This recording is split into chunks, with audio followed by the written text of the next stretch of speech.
Welcome to Bring Out Your Badass Self, a movement to break your negative thoughts and habits and instead focus on building each other up and encouraging fearless authenticity.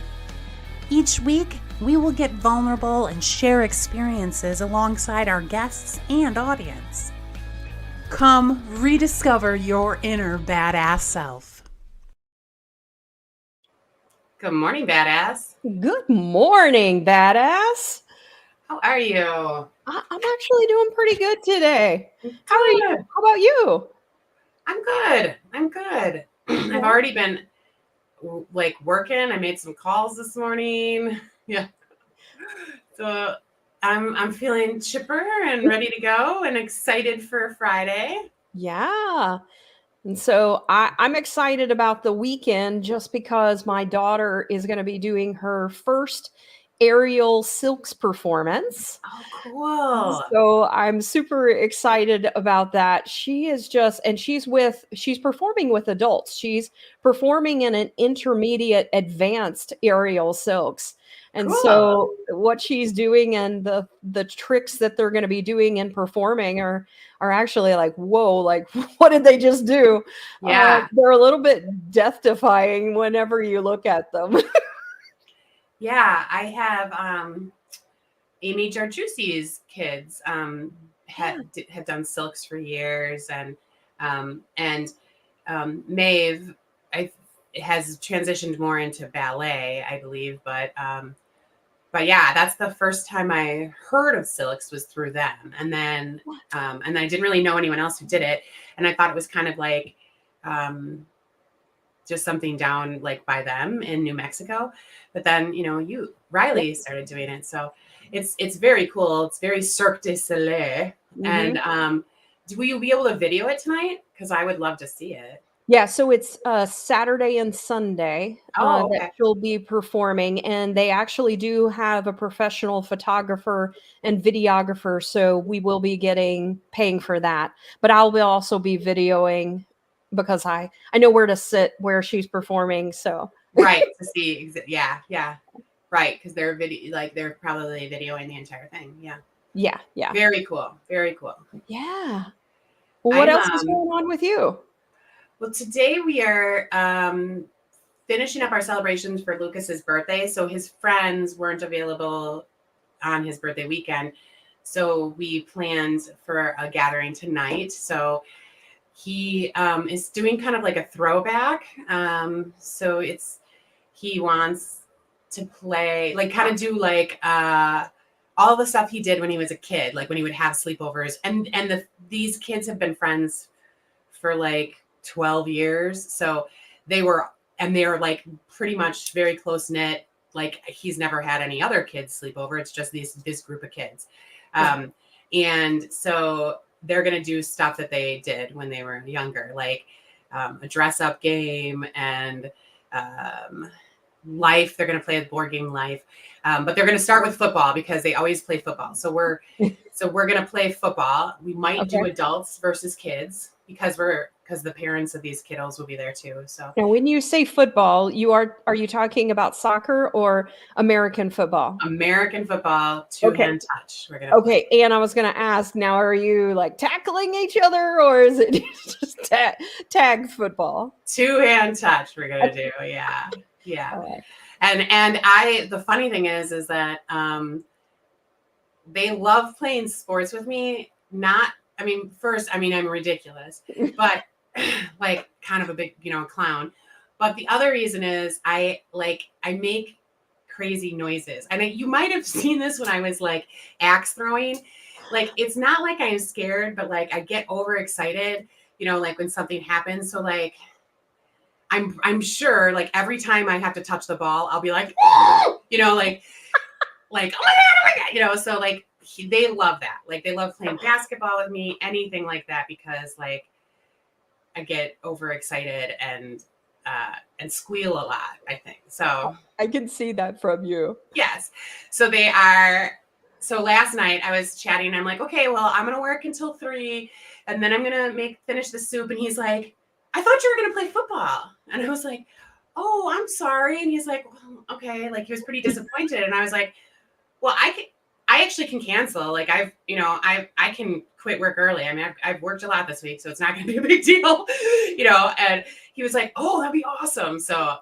I'm going to be done in time to play football. Oh, that's awesome. Yeah. Well, I see some people coming in and saying Yeah. hello. We want to hear from you. So let us know that you are here. And so I'll go ahead and bring up a couple of people that I see. So Kim said, good morning and happy Friday to my favorite, beautiful, badass ladies. So I got to Good morning, have Kim. dinner with Kim. I took her and Jen out to dinner at Jen Ross came up from Tampa because she was dealing with the hurricane, so to get Right. away from the hurricane, and so we were able to connect and network just recently. So we were able Yeah. to do that. She also said, "I can't wait to see Riley's video." So Yeah, I was on with J-Ro this morning. She's not feeling too good, so she's probably not going to be here today. oh yeah, We worked a little together this morning, and she said, "Tell Sarah I said hi. I don't think I'm going to make it to BOYBAS." And I was like, oh "It's fine." But she had a great time. yes. And so it was good to see her. And then Divine Wisdom Mother Goddess says, hello, my loves. Good morning, Divine. So I was on her audio event. She does an audio event every other Wednesday. So this Wednesday she did it. It's an energy check-in 1212. And then she also does some other things as well. But I try to go to that one every other Wednesday. I think it's around 11:15, 11:30 Eastern time. Okay. So not this next Wednesday, but the following Wednesday. And so today or that day, we were just vibing off of each other. So I always enjoy chatting with her. And then Lori, I haven't seen Lori in a while. Welcome, Lori. She said, good morning. Great to see you, Lori. Yeah. So, Kate, you were talking about the sports and everything. And so, as people come in, sorry, go ahead and say hello. And also, I am trying to monitor LinkedIn today because I have been noticing that some comments coming in that we don't necessarily always see. So, just know that we're not ignoring you. But I was going to go back to the sports thing. Jay worries about me when there are sports involved and I join because I still have the mentality of when I was younger of like full, I'm You're competitive. when I do stuff, I'm all in. Like Right. I go full bore with whatever it is. So in sports, I tend to sometimes injure myself because I'm just going for it.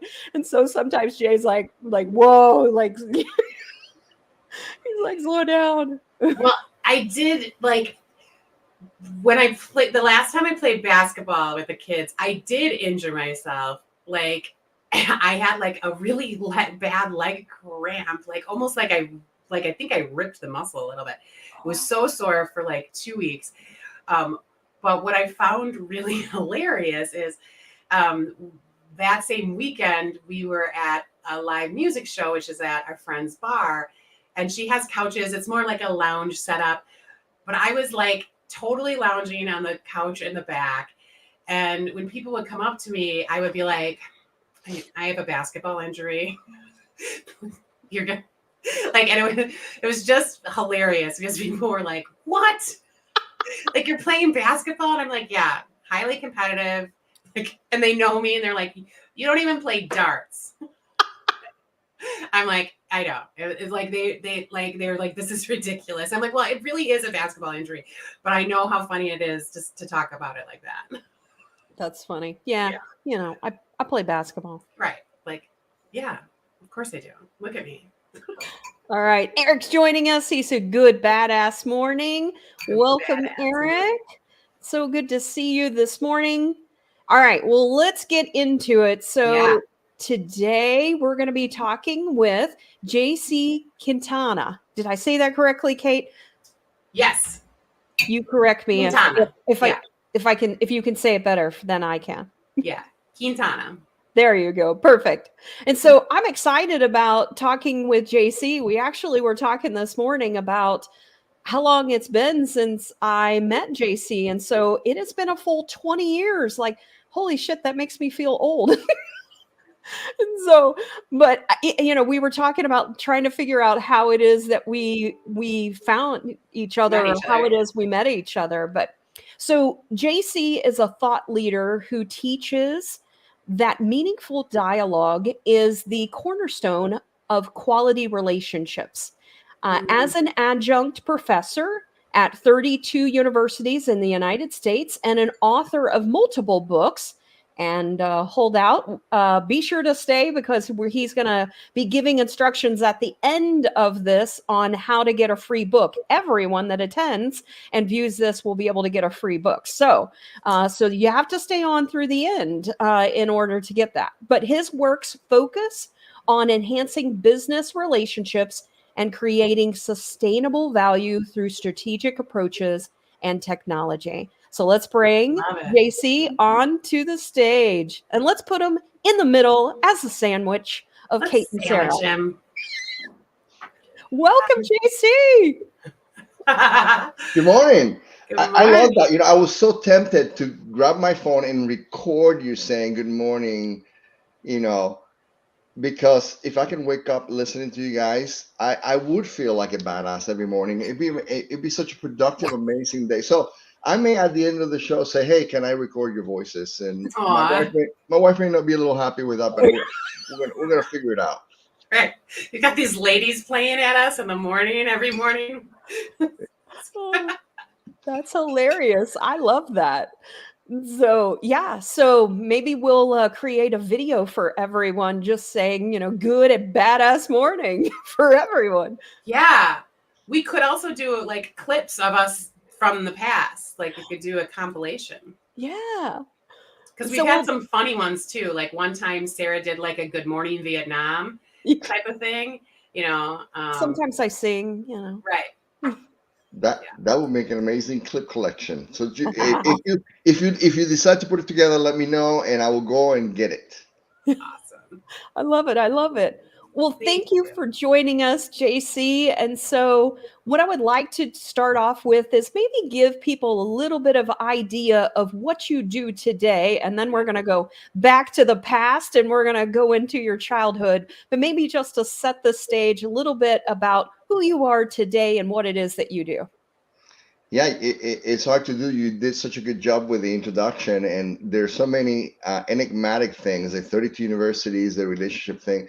So I think the Reader's Digest version of that would be, career-wise, I've been working in technology for a long time, and at some point in time, you kind of start realizing or thinking, what are the things that work? What are the things that don't work? And I went back to school, got my master's, started my PhD, and realized that a lot of the things that kind of fall apart in business are the same things that fall apart in business relationships. And there are some great frameworks and some great methodologies that psychology has given us.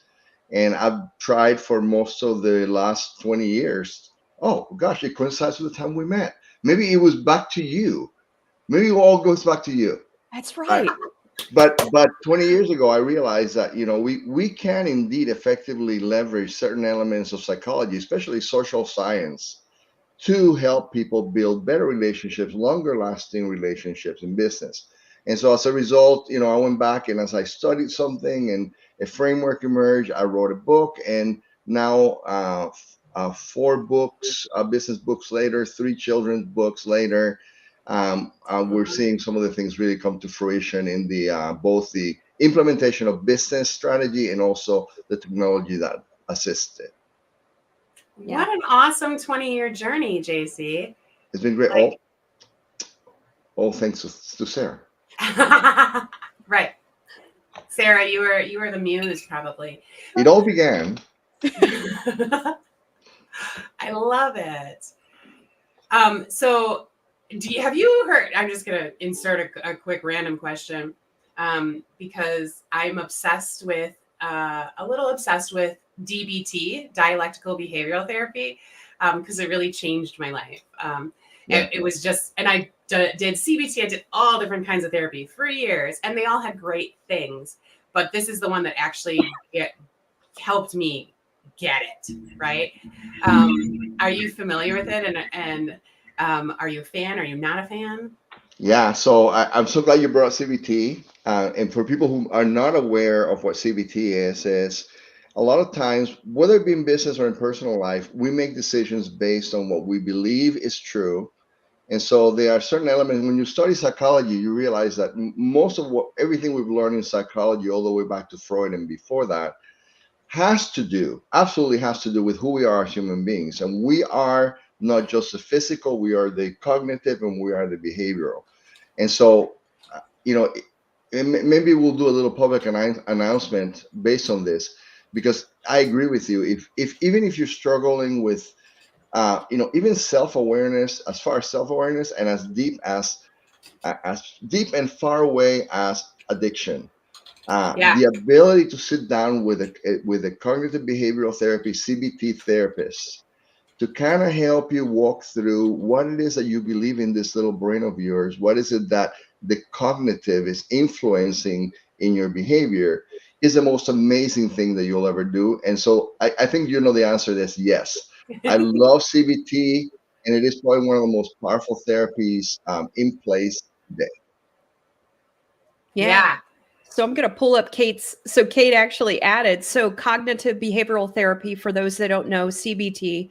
And then Kate also loves DBT as Yeah, well. So the dialectical behavior therapy. And that's one of the things that she feels like has really helped her in life. absolutely. Yeah, yeah. And so the other part of that is right. There isn't a self conversation, and I love that you brought up some dialogue elements and dialectic elements of this, because you mentioned that as well, right? Yeah. You, if there's a conversation that you need to have that matters most, is the conversation you have with yourself, Yes. and how you translate the dialogue that you have with others Right. in alignment with reality and in alignment with the value that you really assign to yourself. So I'm glad you brought both of those up, and I can see why it makes a big difference to you. It made a big difference to me. I have adult children. My oldest is 39, and and my grandkids are, in fact, 18 and 21, right? And so we have a new generation of people, which is part of the reason why I wrote the children's book. I'm glad you brought CBT up, because now you'll realize that there is some hidden CBT in the children's books. Yeah. I love it. Yeah. That's awesome. Well, I'm going to bring up a couple of other comments. So Lori just said, happy to be here. I started a new job and I can't join most weeks. And so we're glad you're able to be here today, Lori. And then also Wisdom Divine said, JC, welcome. She also said, sandwiched by the badasses. And then she also said that she has the dialectical behavior therapy. She said she has card therapy deck. Yeah, I have that too. CB2, and yep. And Kate said I have that deck too. And so, so as we start to think about self-awareness, you mentioned that a lot of self-awareness goes back to our earlier childhood. And so that's, for me, I'm going to use that as a segue back to who was JC, whenever you were growing up, and the things that you learned later on that you dealt with maybe as a child. Yeah, so we're connecting everything. Part of the reason why I am such a strong believer in CBT is because I grew up very, very poor in an environment where my parents really embedded a thought pattern that was very destructive. And some of that thought pattern comes from culture. We've learned that we say that word, right? I think I did a keynote yesterday. One of the things that I told the audience is we forget that when we say culture, we're not just talking about national culture or even just organizational culture. We're talking about individual culture. Who you are, your values, your beliefs really structure your culture. And so going back to my childhood, I really had to undo a lot of that growing up. That was a mixture of cultures, right? Growing up a Puerto Rican kid from nothing. My wife, when we went back to Puerto Rico to visit for the first time some years ago, wept when we walked out the house where we live, right? You used to have a dirt floor. My grandfather kind of built a wood floor over it. And so um, in my head, I thought that's who I am, right? I'm really nothing. I'm really nothing. And so the first experience that I ever had where I had somebody go, no, no, no, no, no, just a minute, your thinking is backwards, was my uncle. You know, he was a vice president at Banco Popular, which is a big bank in Puerto Rico and Spain. And he drove all the way from San Juan, picked me up, brought me up to the city, and said, that's a bank. And at that bank, you could be the president. That is an independent store, and people work there, and there's an owner of that store, and that could be you. And don't be bound and really locked into your thinking. And the second part, which I mentioned, was um, and this is not a judgment, this is just a fact of life, that each culture that we grow up in, national culture, tends to also embed a certain this is who you are mentality. And I think for us in Puerto Rican culture, there's a certain mentality about who men are, what men do, the power men have, which is actually absolutely untrue and invalid. And Right. so a lot of my upbringing and a lot of the success in life has come from undoing that. And so, yeah, you asked me about my childhood. I think my uncle was the first to kind of undo me from that thinking. And then I was fortunate that there was this missionary family in Puerto Rico, American missionary family with three kids who did not speak Spanish. And they thought, around age 14, 15, they thought, hey, we can get this Puerto Rican kid come over and live with us, and then maybe he can learn English and my kids can learn Spanish. And it turned into my family, right? He had a PhD and he was very educated, and they were amazing people. And so, that was the undoing. That was the good undoing of JC Quintana, that I think has had a lot of influence in who I am today. How cool. I just love that. And the thing that I love about it the most is that it really is our mindset in how we think about things that impact us in life. And we all have those different aspects. What I also really love is that I don't know how much time your uncle spent with you. Was it a short amount of time? But whatever the amount of time was, he made a profound impact on you in your mindset. And so when we think about that, we think we can't make an impact on people's lives through one conversation, or even just a couple of conversations. But in your situation, I don't know how long the time of him saying that, but even just the moment of him saying, like, look at this, like, these are things you're capable of doing, made an impact on you. Yeah. So that's Yeah. just astounding. It's a powerful thing that you just said right there, because I think we forget that a lot of times it's not about how much time we have, but how much accessibility we give, right? And I think that with my uncle, that was the case. My uncle, he lived far. We lived in a mountain town in the southern, center of Puerto Rico, and he lived all the way in the capital. And growing up, no internet, no cell phones, you know, but somehow he was one of the few people that had a landline. And I remember that even though we didn't see him very often, anytime that I wanted to go to the neighbor's house and pick up the phone and call him, I don't know how. I mean, I know he had a job, but I don't know how, but he was always available. Ah, Always. So that level of accessibility, that level of availability, I think we forget that sometimes it doesn't have to be that we are 100% always physically there, but how often are we really available and mentally accessible to really be there for people? And he was always there for me like that. Well, it's also the quality versus the quantity. Like, the Absolutely. quality of time that he's spending with you is helping you as well. I think about that with my daughter. Whenever I was traveling, I was like, the time I'm with her, I'm going to make sure that it's quality time.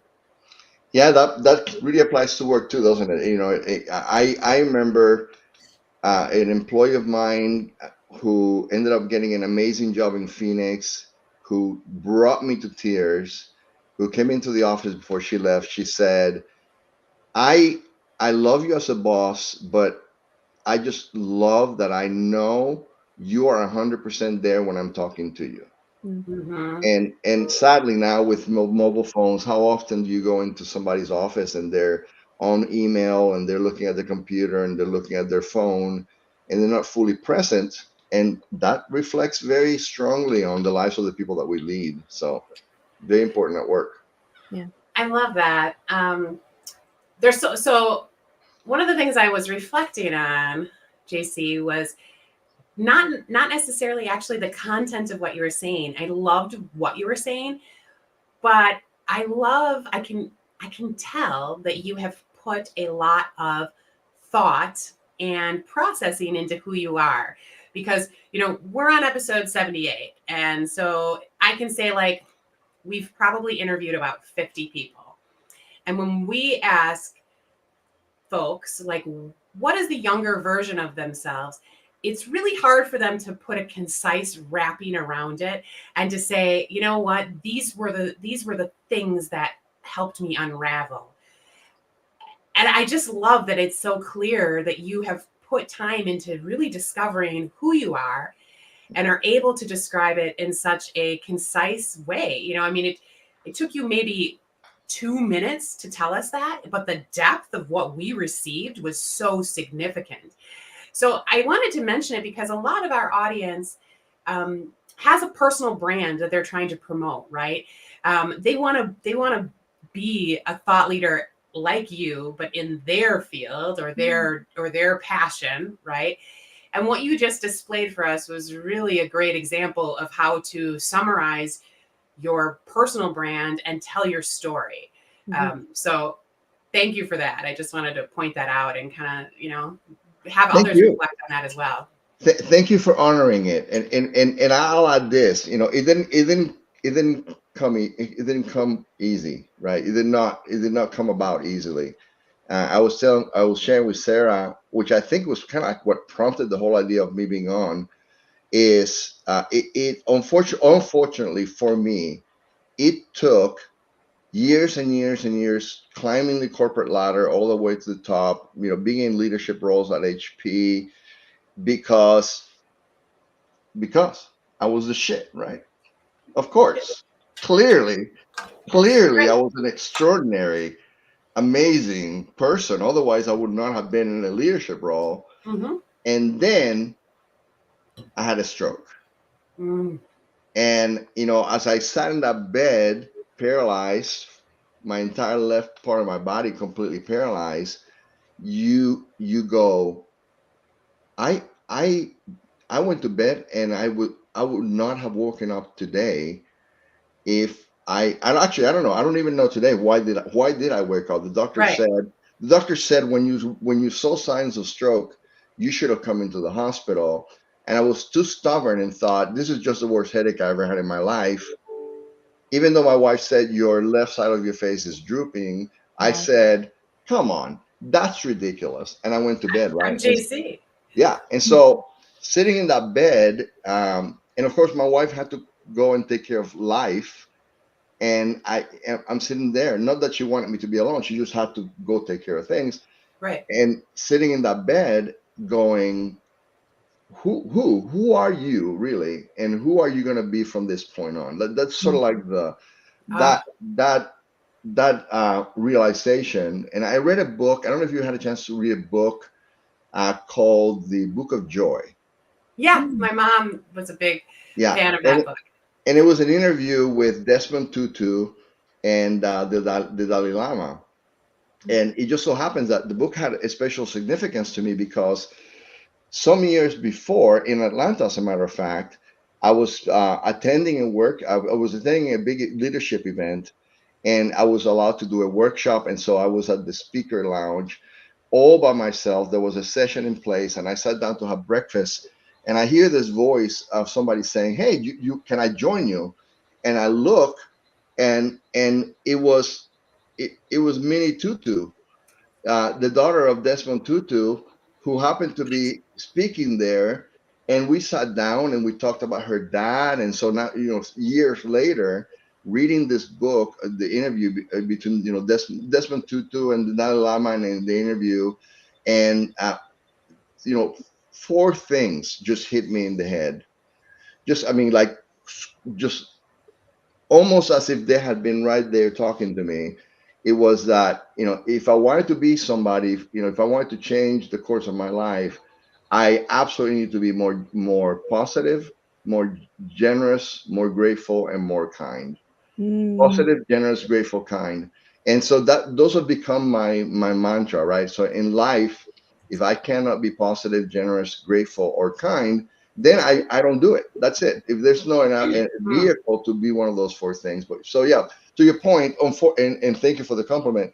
But to your point, I think sometimes life has to hit you really hard Yeah. for you to wake up. And we call that, in psychology, we call that a significant emotional event. Right. And sometimes it takes a significant emotional event to change the cognitive so that it can affect the behavioral. Absolutely.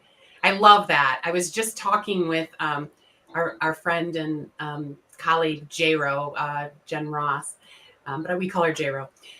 And we were talking about how every day is the first day of the rest of your life, right?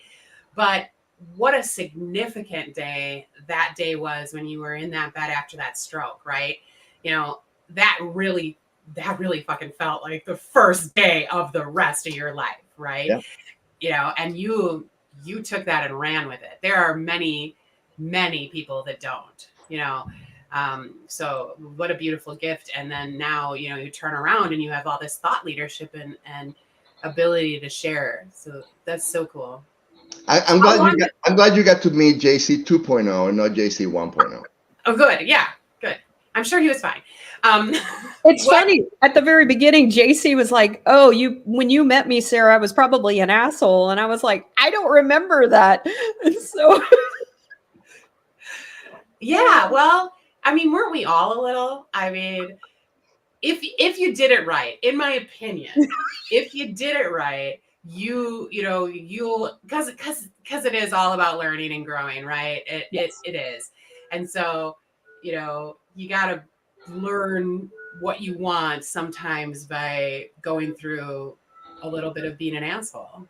well, and it's also funny because sometimes people will still put you in that box. Like JC, some people that may know you in the past may still put you in that box of, oh no, JC's like this. But you have evolved. Like we all grow, we all evolve. And there are experiences that have now impacted you that have made you a different version, like you said, a 2.0 version. But sometimes people will still remember 1.0 and won't give 2.0 even a chance. Yeah. I agree with you. I think that it definitely had that impact for me, and going back full circle to psychology, this will always be with me. You'll see that I'm such a strong believer in especially social psychology and what it teaches us, that I always like going back to it. But you talk about, things like equity theory and, social exchange theory, which we call economic theory sometimes. We ask people, do you want to be in a relationship with me or not? And in their head, they go through that calculation. Okay, well, what's the reward and what's the cost? Maybe that's a reward, but if it's aggravation and frustration and emotional pain, that's going to subtract from the reward that I really want to get. We forget that social exchange theory talks about the process of thinking through reciprocity, right? In other words, and in exchange for what, right? I know the reward I'm getting, but what do you expect? And I think when it comes to kind of like that process of expecting or hoping people see a different person in me, I need to be reciprocal and think, okay, well, it doesn't matter whether I met them years ago. Because I want people to give me a chance. I'm going to give them a chance and listen to see if maybe the years have transformed them into a different person. Right. Yeah. Yeah. I love that. And that's the funny thing about ROI, right? Like I just did an ROI calculation for work, and most of the time when we are doing ROI, unless it is retroactive, it's all probable, right? Yeah. Your costs are in fine print or in black and white, but the future, the return is all an estimate or a good guess or probable. So you still have to be open to achieving that, in the future, knowing that, you may be investing, but you may not necessarily get the exact return you were looking for.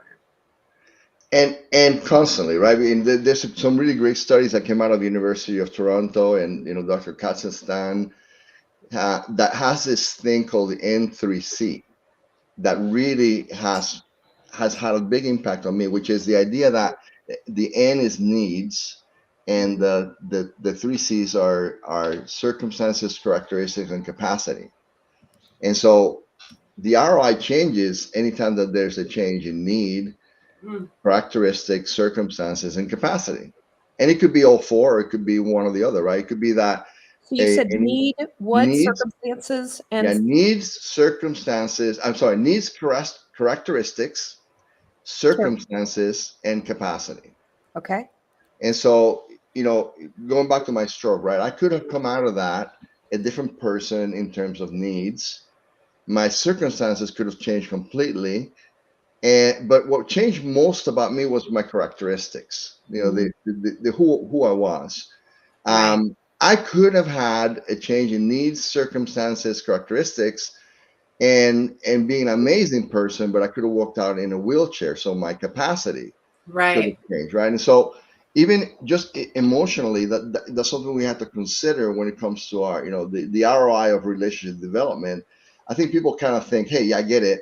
I calculated the ROI, but that ROI will change anytime there's a need in one of those, a change in one of those four things. And that's the part that we kind of forget, right? It's like, it is a constant assessment.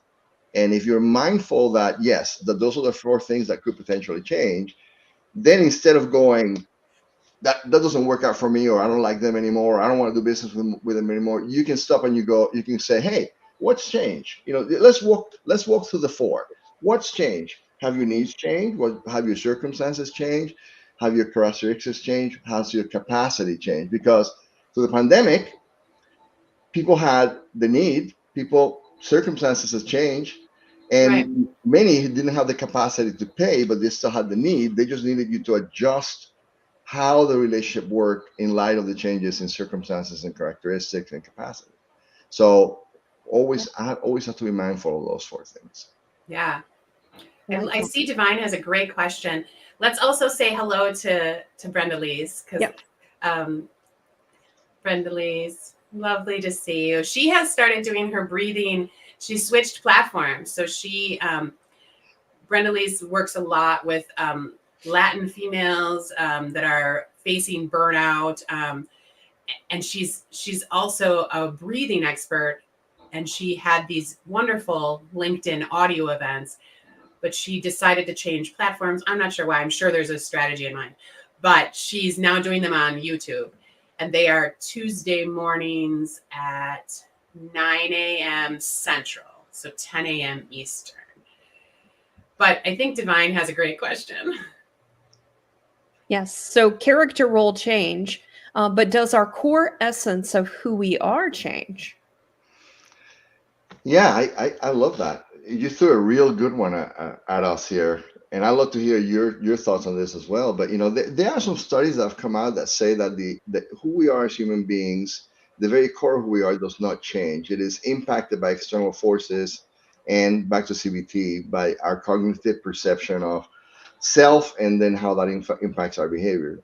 But I tend to lean more towards the studies that have come out that say that the very core of who we are is embedded in our biology.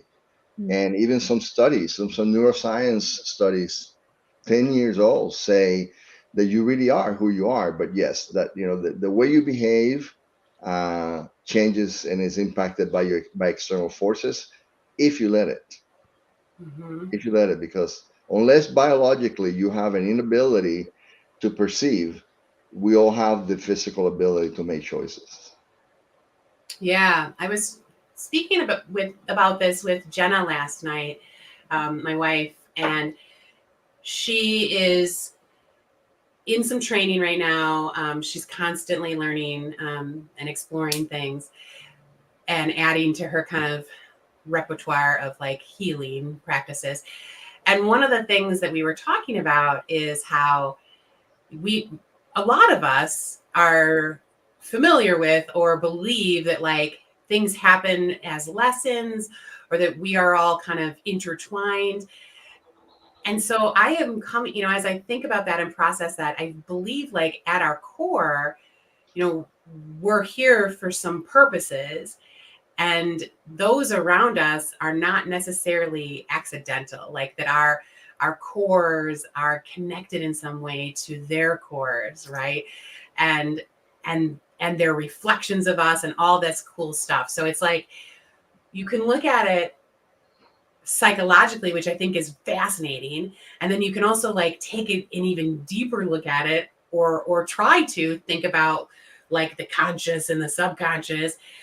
There's just all of these different really cool elements that can play into who we are at our core. But I too am a big believer, to answer the question, that doesn't really change. It is my hope that as I grow, and what I've experienced as I grow, is that I get better at figuring out what that core really is, like what it means and why I love it and why I need to love it, right? But that was not so easy in my 20s and even 30s. It was not so easy to just like love parts that were broken or parts that were hurt. But the older you get, in my experience, the older I've gotten, and the more I've learned and grown and leaned into it, the better I am at understanding that core. Yeah, so sometimes you remember that movie Look Who's Talking some years ago? Yeah, I love that movie. John Travolta. Yeah. I don't think about the movie, but I just think about that phrase, and I oftentimes stop when something's happening in my head, and I go, "Ha! Look who's talking!" And sometimes I go, "Continue," and sometimes I go, "Shut up!" Right? And when it goes back to like the question about the spiritual essence aspect of who we are, you really do have to ask that question, like who's talking right now? Is that the physical talking right now? Like when you're going through a trial and you are physically exhausted and you want to quit, that's a physical talking. When somebody says you're worthless, that's the psyche talking, right? Mm-hmm. And when you sometimes say you need to help that person, that's the spirit talking. And so sometimes you need to listen, sometimes you need to say not now, sometimes you need to say shut up. But you have to be awareness is key, right? Awareness is key. We are indeed made of physical, spiritual, psychological, social elements that influence it and all that. But it really is up to you to the awareness is up to you to say, who's talking here. Yeah. We love inner voice dialogue. And interestingly enough, I'm a part of this leadership group, and one of the questions they had me ask a bunch of different people was, what does your inner voice say to you? When you listen to your inner voice, what does it say to you? And funny enough, when I asked Kate, she said, I don't have an inner dialogue. And I was like, oh, so you don't have a mind's eye, you don't have like the inner dialogue. And I was like, well, how did we do the episode on critical inner voice? And she was like, well, I learned a lot from Jenna, through that. And so, but it was fascinating when I asked my husband what his inner voice said. The first thing he said was, will I get in trouble? And I was like, will I get caught? I think is what it was. And I was like, wow. I was like, so what is it about your experience that has you saying that? What I found out is that he said, well, it's you. He goes, I can't get anything past you at all. Like, when I'm lying. And I was like, oh shit, And so I thought that that was fascinating. But he is such a person that he doesn't want to disappoint people. Like, that is a part of his core essence of feeling like he's going to, get caught or get, basically be in trouble. But I'm like, I wanted him to dive deeper. Like, there's got to be something else. It can't just be me. It's got to be something that's triggering something from the past. I don't know. And so, but I asked a bunch of different people what their inner voices were, and it was just varied. But one of the things that someone said is that they heard that your inner voice is actually your parents' voice. And I thought that that was fascinating because as I was talking to different people, many of them said, it's my mom's voice saying this, it's my parents' voice saying this. And so I was curious what you think when you think about the inner voice. Do we know if it's us? Do we know if it's our parents? And for you, is it maybe also your uncle? Yeah, that's interesting. So, I've done a lot of study on dialogue and just conversation and social exchange. And if you go back to study of conversation, you got four elements that it could be that, right? It could be dialogue, it could be debate, it could be a diatribe, or it could be a discourse. So sometimes that inner, what we say is an inner dialogue, is not that at all. It's actually an inner discourse. It could be an inner debate, or it could be an inner diatribe. Which, in the case of people who go through CBT, you want them to identify if what they're going through is really a diatribe, because sometimes inner diatribe, where you're talking, it really leads to rage, right? Most of the people that deal with rage, they're not going through. If you were having an inner dialogue, you would come to your senses a lot faster and eliminate the need to go directly to rage. What we deal with is in rage situations is that diatribe, right? In times of self-doubt, what we go through is debate. And many times when we go through through um, self-doubt, and we go down to that's not dialogue at all. So to answer your question, I do a lot of times hear the voice of my uncle, and it turns into a dialogue, right? And in my head, I think, what would he do? There's many people of Christian belief, this phrase of what would Jesus do, right? Is an inner dialogue, that's based on what they know about whatever the source of their faith is. It could be, what would the Buddha say? What would Jesus say? What would Muhammad say? It really, it doesn't matter who that is.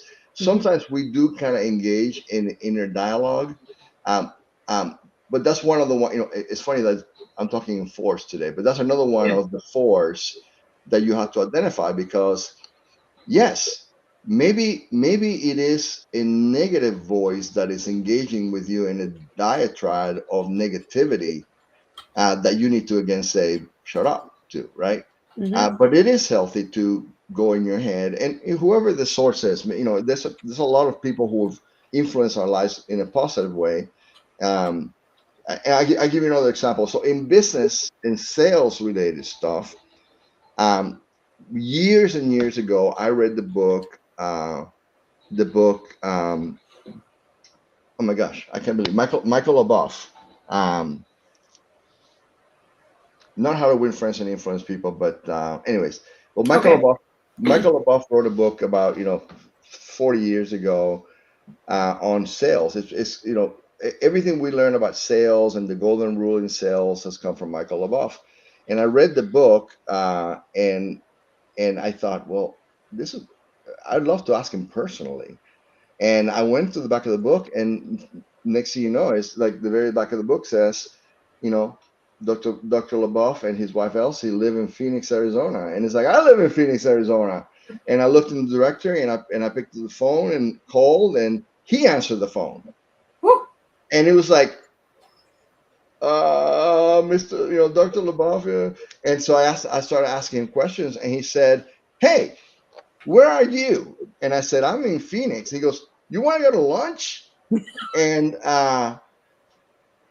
next thing I know is I'm going to lunch every Friday at this New Orleans restaurant with Michael LaBeouf, and he became a mentor to me. And so yeah, sometimes I kind of have that inner dialogue with him, Ah, and his books. And I cannot believe that I forgot the name of his book, but it'll come to me before we're done today.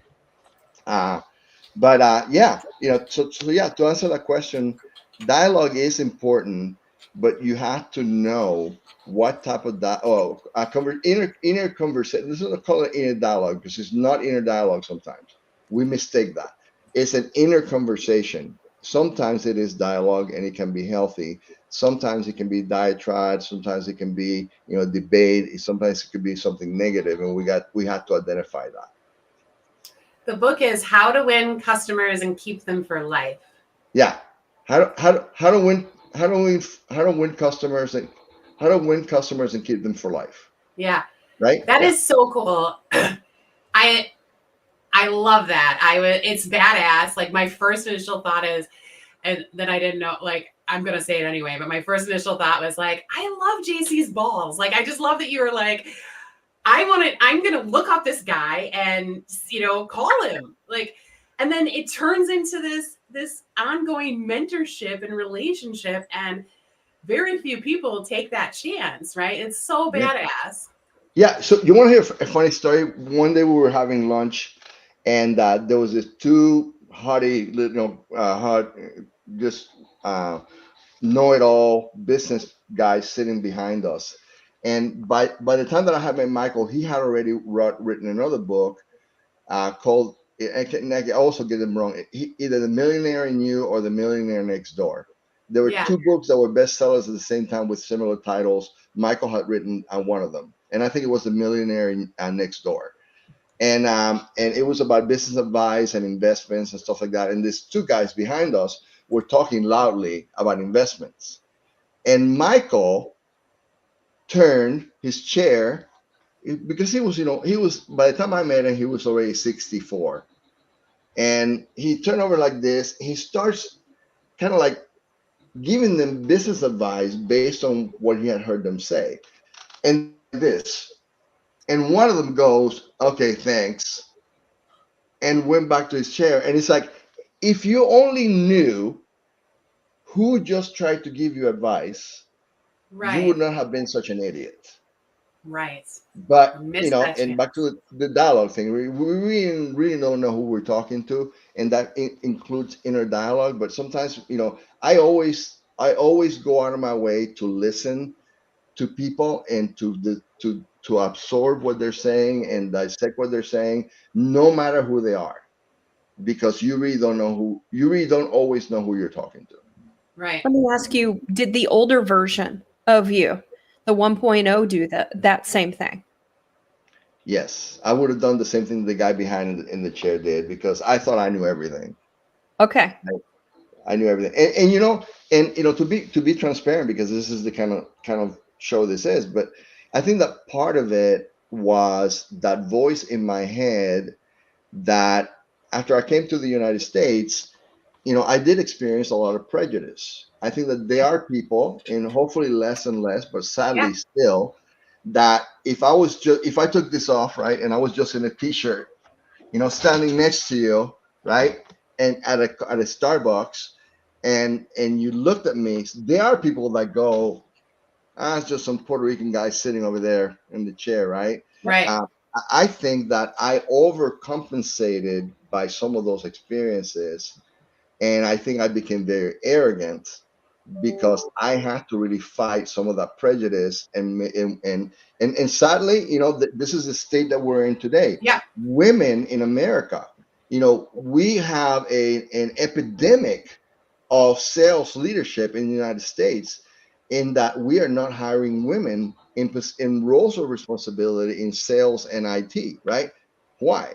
Because of the perception over the years that women had a role and men had a role here. And I think that there was a combination of that, with me being Hispanic and people thinking, some Hispanic. So yes, I think that I overcompensated, overcompensating. I got the education and I rose in that role, and I got a little too arrogant to think, oh, that was just me. That was me. I did it.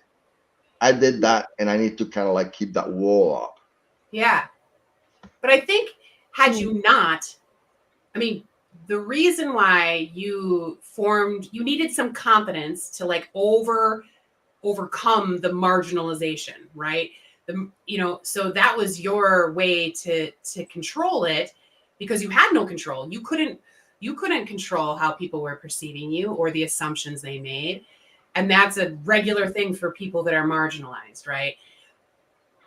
So you overcompensated, but it's also served you, because you would not have become the person you are had you not had the confidence to do all these other things, right? So Yeah. give yourself a little grace, and remember that even though you may have been a little bit of an asshole, it still helped you get to where you are. And had you not been able to get that confidence, you would still be living in that place of judgment from others, and not knowing, potentially not knowing your own worth, right?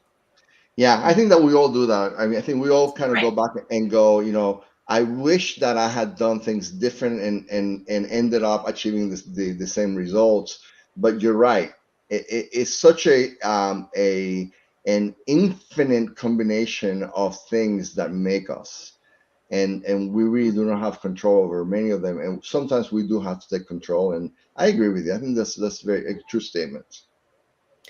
I have maybe a different perspective. I've always felt like I try to balance being, as an example, a female in empowering other females. But for me, I never let being a female hold me back. And that was always my mentality. And maybe it's because I also had parents that were, put in my mind, you can accomplish anything you set your mind to. So my perspective, like, people even, my sister reminded me of this, is that I remember people even telling me, you're going to be president of the United States. Like, you're that, that type of a person. And so I had that in my mind. So I wonder sometimes if it's more about the mindset of how we approach situations, instead of the actual label itself of who we are. And the reason I say that is that in all of the things that I did, very rarely did I actually deal with, yes, I'm going to deal with people trying to discriminate against me sometimes because I'm a female.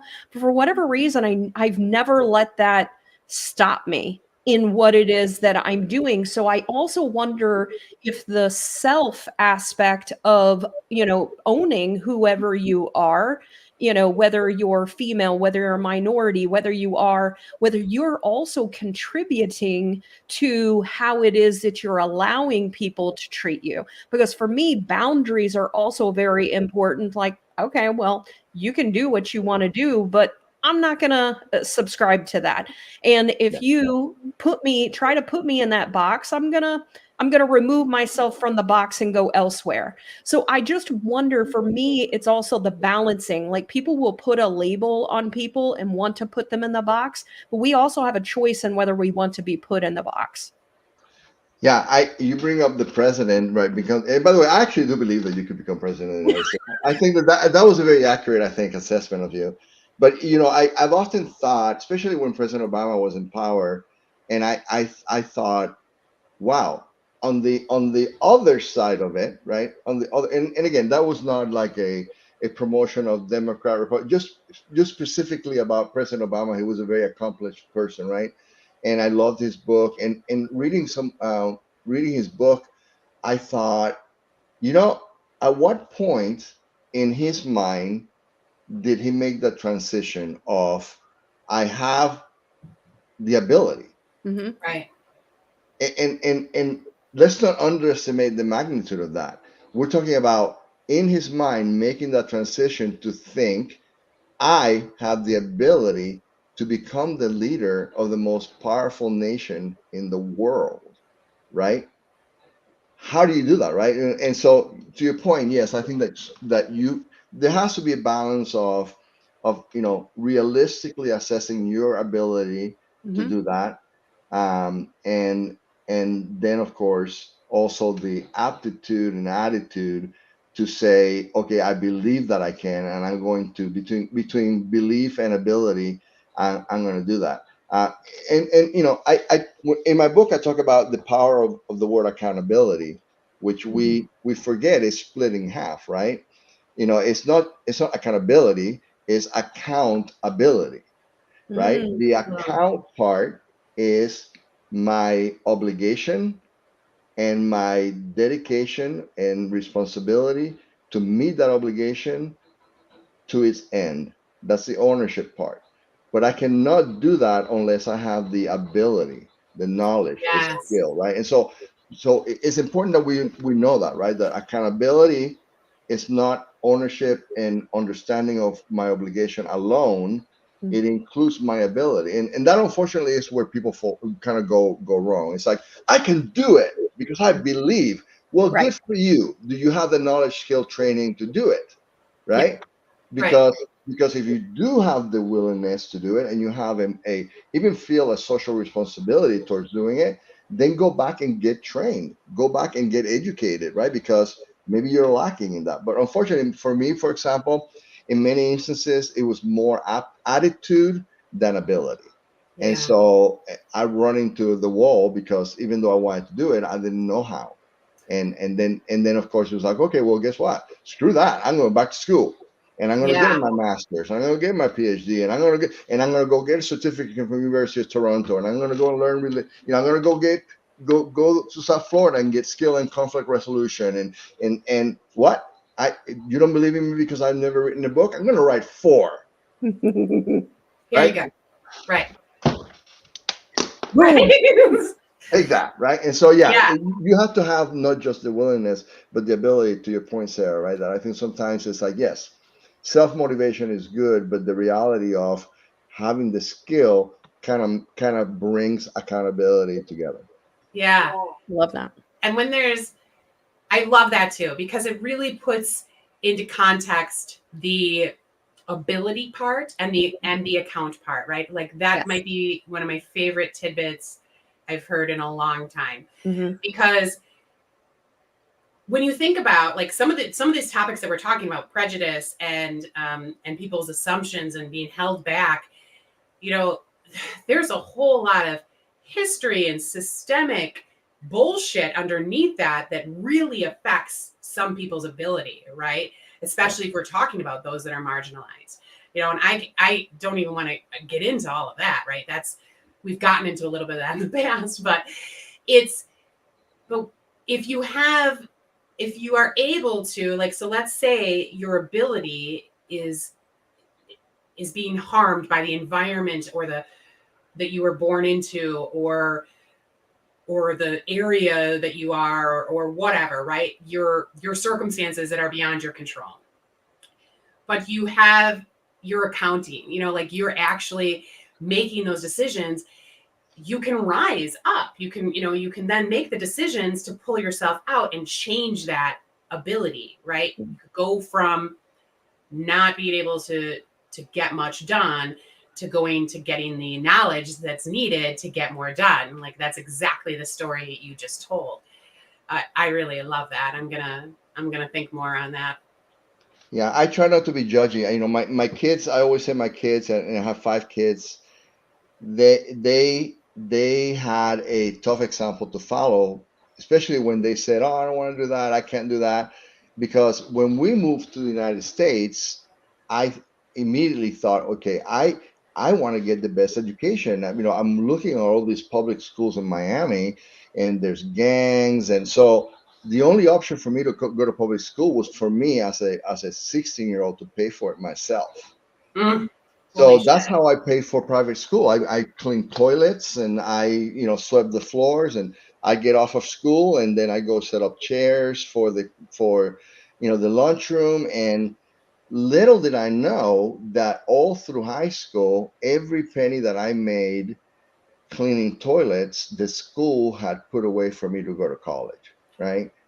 So you really have to mix ability with other people's willingness to jump in and eliminate or reduce that disparity. Because to your point, many people, we are struggling with that in America, that we've discovered that some people who will work very hard were turned down for housing because of the system. And some people were not given jobs because of the system, because of the race, because of the, and so we got to have a balance, right? It's got to be the individual's willingness to believe in themselves, and then the rest of us who do have the power got to jump in and finish the bridge. Yeah, break the system and create something new. I think it is a combination. I think you just summarized it really well. When you don't have, when you have an equality on the system is completely against you, which can be the case in some situations. And then when you don't have the mindset aspect of things, like that is when you really start to, and then also if the system is against you and then you also don't have the mindset, it's a double whammy. It's gotta be. And by the way, that's the first time I told that story without crying. So I almost cried hearing it. I know. I was going to say, like, yeah. So the people that were in power at the private school saw how hard you were working, and they took it upon themselves to take you to the next level because of that. And that is like, that is really special. Like, it's one, and Sarah had asked me about the mentorships and stuff, and it's really weird how I see, call it whatever, but whatever your faith or belief is, call it whatever, call it God's, God's influence, call it serendipity, call it, karma, call it whatever you want. But I feel very grateful to kind of watch, just as I was about to fall down, somebody put a bridge there for me to cross over, whether it be my uncle, Dr. Bell, whether it be Michael LaBeouf, who, by the way, Michael, he is the first person that said to me, when are you going to write your book? And I said, I'm not a writer. And he said, you told me 3-4 stories just in the times we were going to lunch. You are a writer. You are a creative writer. Storyteller. Yeah. You need to write a book. And so I never even thought or considered, but he kind of put that bridge there, right? And then of course I went back and looked at his book and read his book, and it's like, I get it. He tells stories, he tells jokes in between, he makes the point. So I'm just going to tell my story and just write. I love that. The thing that I like the most is the bridge. I think sometimes in life, I think that everyone receives the bridges in their life. They don't always take advantage of it, and they don't always notice it. And so sometimes we're so stuck on, like, this is my situation and I can't get out of it, and here's how I think it should happen, when we're actually supposed to be seeing this other path, this other avenue, and we're so closed off that we don't notice this other path. So one of the things that I have found is be open. Like, the path that if you are only focused on, like, this is the only path that I must take to be successful, you'll miss the other opportunities of how it is that you could potentially grow, and the areas that maybe you're really meant for that you didn't even know about.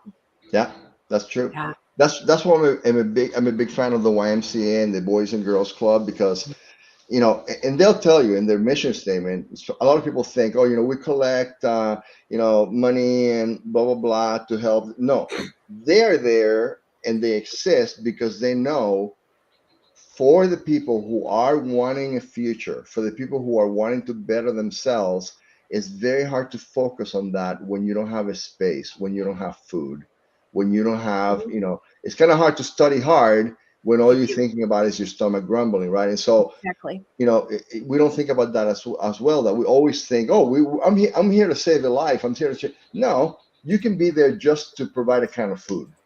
You can be there just to provide a listening ear. You can be, because for kids like me who grew up super poor, that's what mattered, right? It's just even the tell me how. Your availability is a resource to me.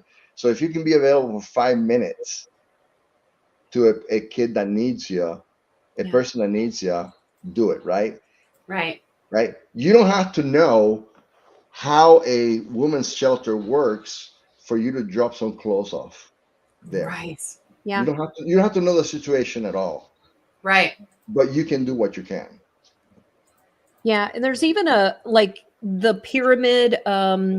I can't remember it's a particular pyramid, Self like the safety pyramid or the self Maslow's hierarchy of self-actualization. yes, thank you. And so, a part of that, one of the things as I was trying to help someone that was homeless is I was like, look, I know the first thing that this person needs is to feel safe.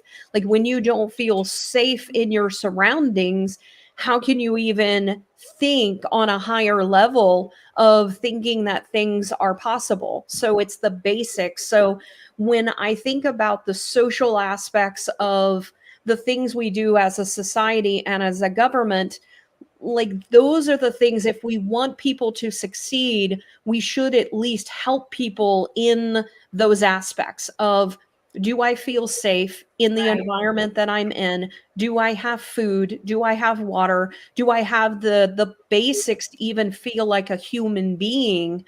And as we also look at this in business as well, one of the things that's become very important to me is to really understand the individual, because their personal life impacts their business life. Their business life Right. impacts their personal life.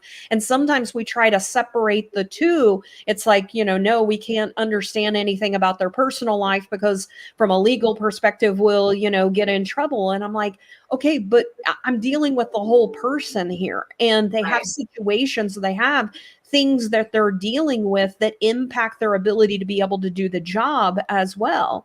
And so that's one of the things that I think from a business perspective that, I know we're trying to protect ourselves from a legal perspective on the HR side of the house, but it actually and sometimes impedes the ability to really have a real conversation with your employee to say, hey, I need you to open up to me. Like, what the hell's going on? Like, how can I help? I agree with you. I have a little bit of a little bit of heartburn with the evolution of HR, right? Uh, because we I gotta be real careful, right? But Not on this show. when you look at like the history of industrial psychology and industrial organizational development, you know, you learn the truth about HR, right? Which HR in human resources is exactly what it is. It is the organization that is there to understand what human resources are necessary to accomplish the mission of the company.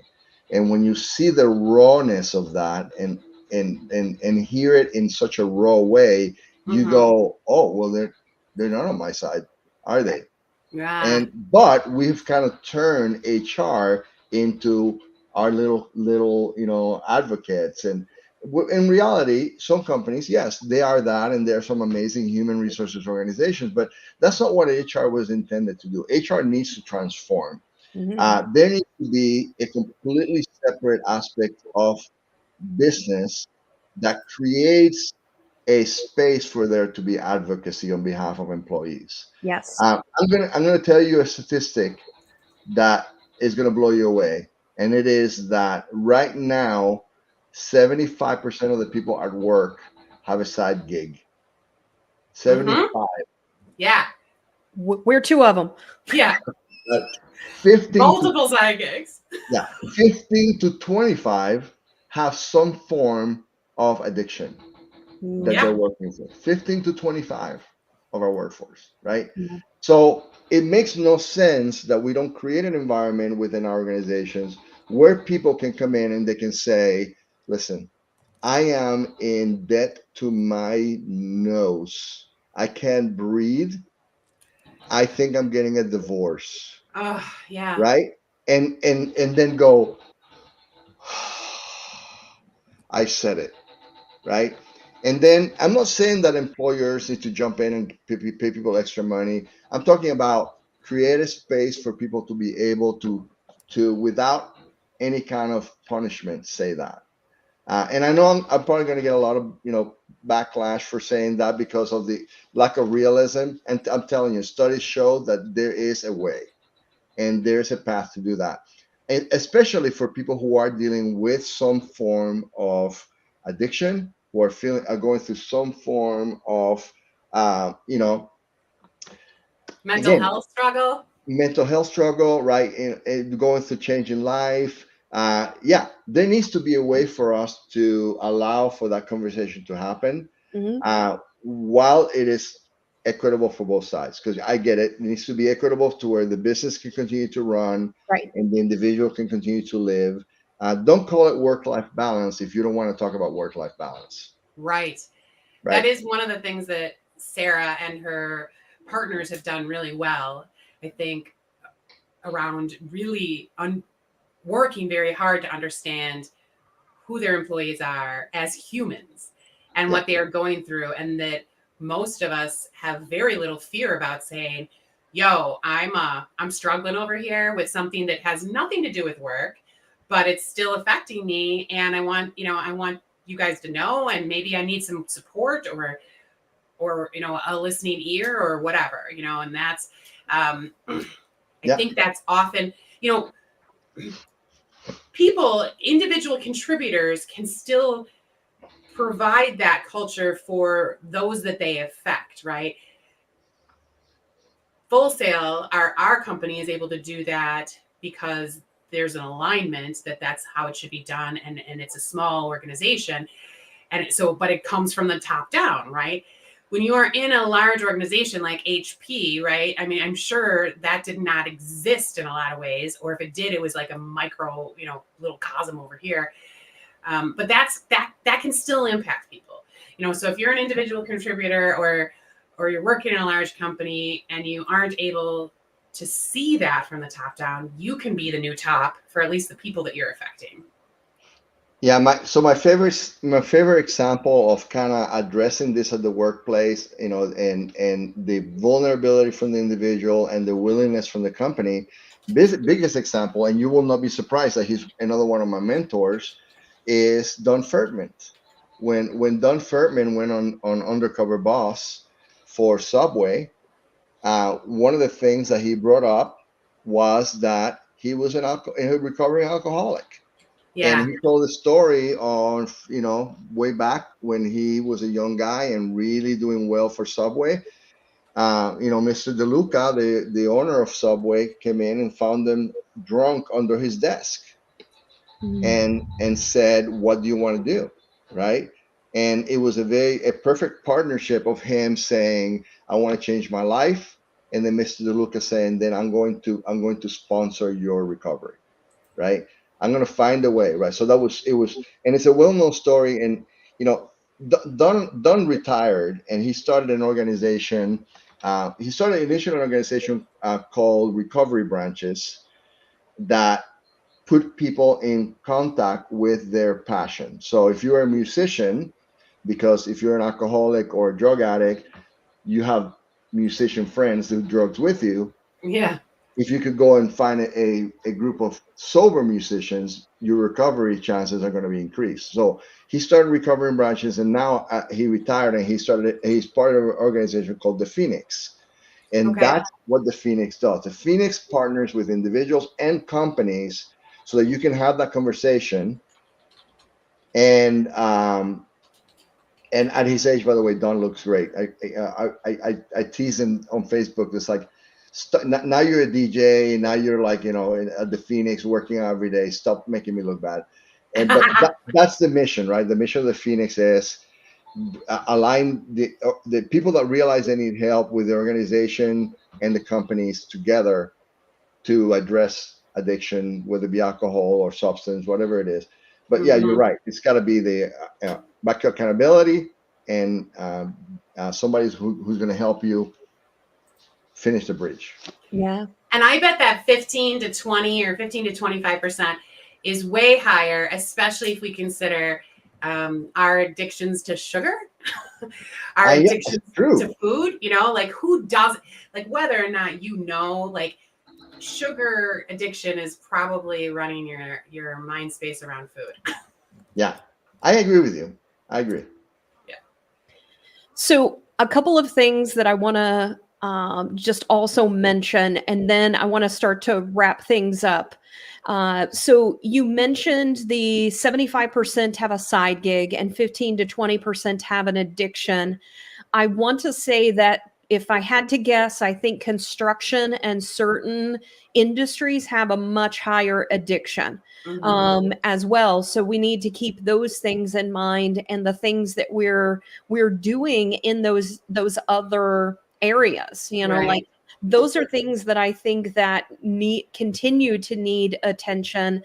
I completely agree that I think that there needs to be, I don't know if it's an overhaul, but there definitely needs to be a pivot in getting back to the human aspect of human resources as well, that there are a lot of opportunities with that. So what I want to do is just sort of maybe final thoughts of things. And then also we do have JC is going to be giving away one of his books, and I don't know which one it is, so we can talk about which one that is. But I do want to also just say hello to a couple of people that came on as we were talking. So Maria had said, same Sarah, it's not a part of my reality, but it is a part of the world.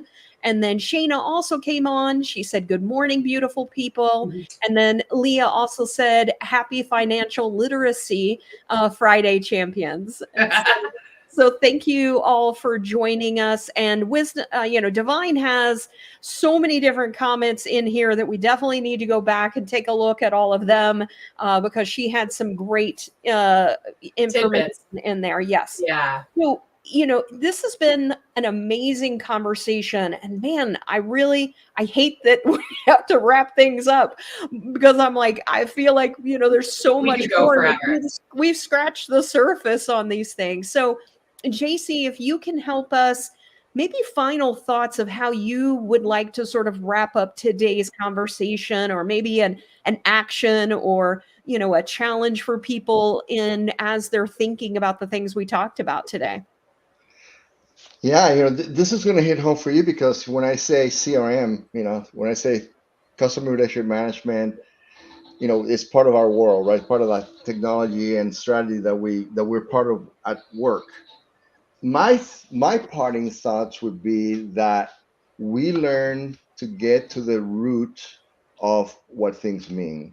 And I bring up CRM because that's a perfect example that, there's a science and a psychology to building relationships. And I think that we kind of surrender some of the power of that to technology sometimes and to methods. And the reality is that there's a psychology and science to it. So I encourage you to kind of study what that is. In my books, I talk about social exchange and the importance of knowing that the economics of rewards and costs and how comparison, reciprocity, equity have an influence on that. So I encourage people to study social exchange.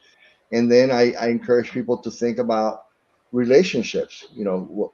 In business or in life, are we good students of what we're giving and what we're taking from those relationships? Because if you struggle to make business or work relationships, life, personal or business relationships better, become a better student of how relationships work and the cost reward equation that makes them, either transform or deteriorate.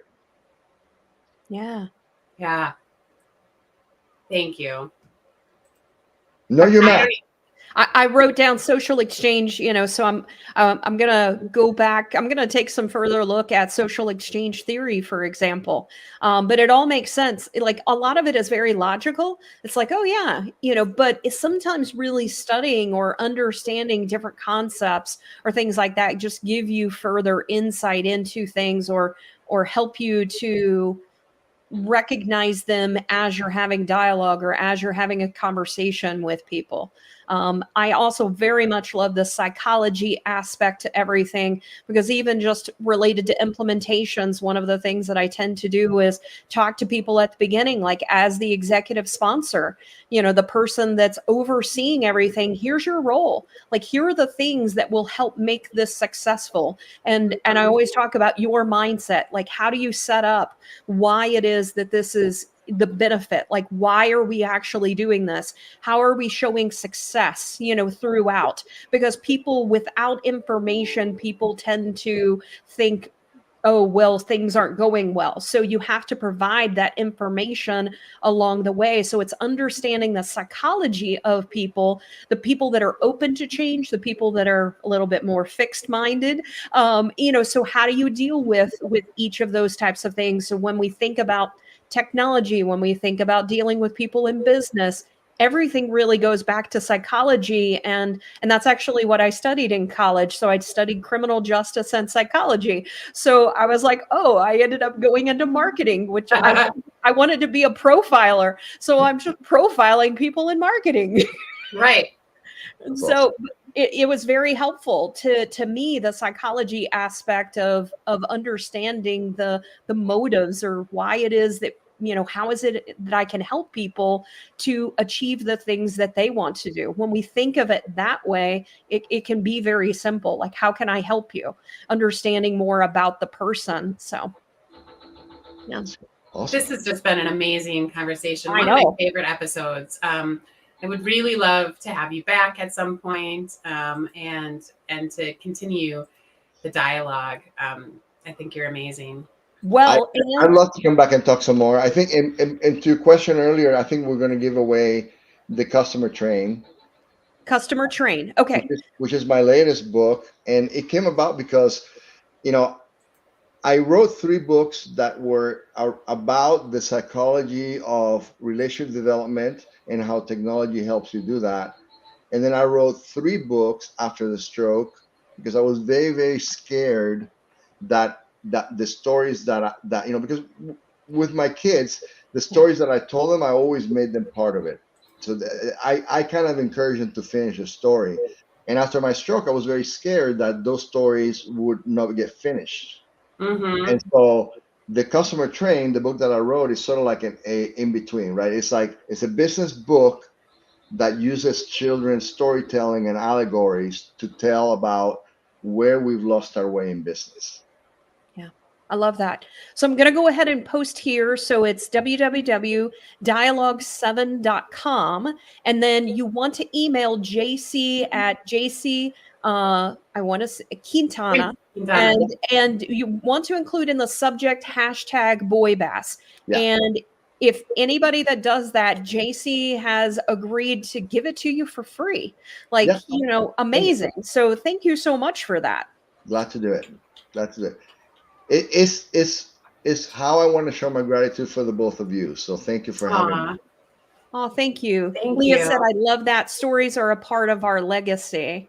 And so I love that. I love how this is ending. I love the generosity. When we go back to the 4 things that you said earlier that I ended up Positive, putting generous, in here. grateful, kind. Yes. And so I love that we are doing that. And if people were able to focus on those 4 things, how amazing would the world be? Yeah. Enough said. The tattoo is coming, by the way. Say that again. The positive, generous, grateful, kind tattoo is coming. Ooh. Good. I'm all about tattoos. JC, thank you so much for joining us. Cate, thank you for your insightful thoughts as you went through. As always, you always have very insightful things that make me think a little bit more, and you also just make the person that we're interviewing feel seen. So I just want to thank you for that. And then I want to thank our audience. You guys are always so interactive, and I'm sorry that we weren't able to pull up as much interactive comments from you, but I just really appreciate everyone being here.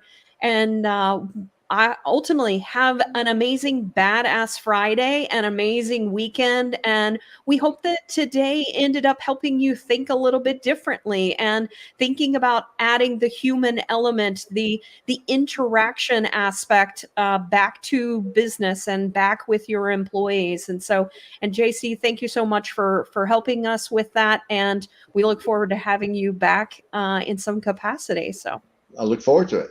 Thank you. Perfect send off, Sarah. Thank you. thank you, everyone. Bye.